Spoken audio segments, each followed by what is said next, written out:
बिस्मिल्लाहिर्रहमानिर्रहीम, अस्सलाम वालेकुम। मेरा नाम डॉक्टर अहमद इजाज़ है और मैं सिमिली ओमी क्लिनिक से हैदराबाद पाकिस्तान से आपसे मुखातब हूँ। आज हम बात करेंगे इस तरह के पेशेंट के बारे में कि जिनको ख्याल और वहम जो है वो बहुत होते हैं। यानी ऐसे खड़ा हूँ तो मुझे लगेगा साथ कोई खड़ा है और मतलब है कि स्किज़ोफ्रेनिया या शिज़ोफ्रेनिया के अंदर भी इस तरह के सिम्पटम्स आते हैं।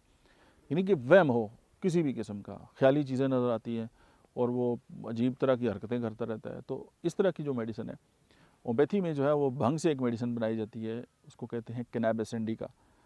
और इसमें दूसरी जो मेडिसिन है वो कैनाबिस टाइवा है।